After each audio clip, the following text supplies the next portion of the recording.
So whatever I write in the copyright fields, I'm not saying that that's the absolute best things to write or anything like that, and that kind of stuff. So be sure you look into those things instead of just copying what I put in there, that kind of stuff. Okay, these questions are a little bit more, like, here had a question, when exporting for a client, should I remove the copyright metadata?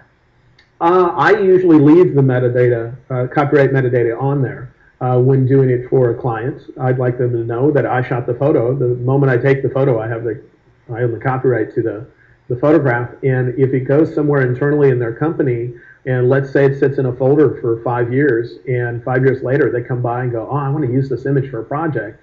Wouldn't it be nice if they knew who shot it and they know that it's a copyrighted image for that, that kind of thing. So unless there's some, you might have a specific reason to not have it on there, and then fine. But otherwise, I'd like the copyright to stay on the image for every use. Cool. Yeah. I did have a question about if you have offline images, or if you know you're going to be offline or on a flight or something,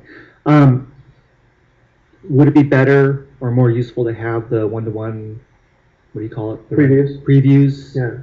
Does that make it easier then if you know? It would be nice, then you can check focus on images even though your images aren't there. Okay. If you know you're going to leave on a trip and you know you're going to have to look at a particular folder of images, what you could do is select all the images in that folder or collection, and then if you go to the library menu, you're going to find a choice near the bottom called previews, and you can tell it right now, force it to make one-to-one previews, which I'll do right now.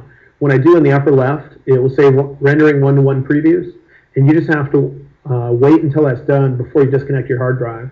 And once you have those one-to-one previews, then if you want to refine your images a bit more as far as narrowing them down and things, you'll be able to check focus and do other things, which would be nice. It's just going to make the amount of space that your Lightroom folder is in get bigger.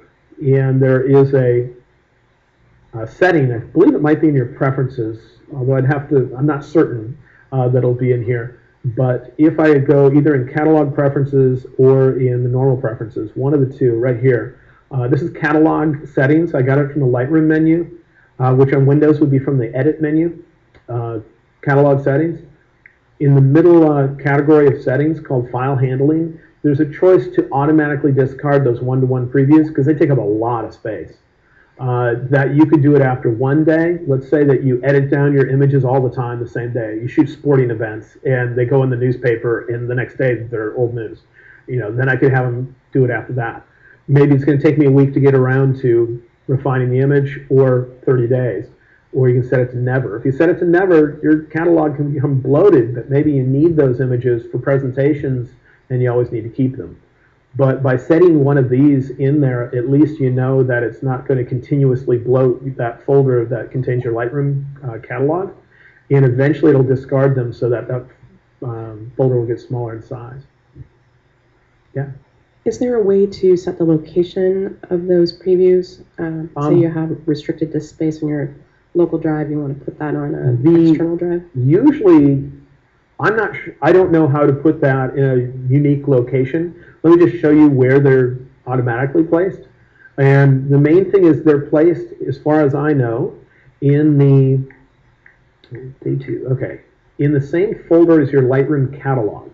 So in here, I have my Lightroom catalog, which is this one here, and then right here it says Day 2 Catalog Previews. And it's going to be in the same folder. So what you could do is if you want to put it on an external drive, put that catalog on the external drive. And along with what else is in the folder that contains the catalog, then you'll have them there. But that's where they're stored.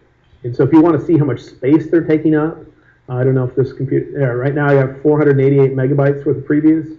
So if you ever are working on something, you're starting to get the message of hard drive full, that's one spot where you could save some space. And if you wanted to discard the previews right away, you could go to Lightroom and then select all the images. You can even click on the name of, let's say, the year that you shot that contains all the sub folders to see them all. And if I select all, I believe I can go to the library menu. There's a choice called previews, and then right there, discard the one-to-one previews. And that way you see that file getting smaller and smaller as it discards them. Can you do a slideshow off the previews? You should be able to do a slideshow off the previews.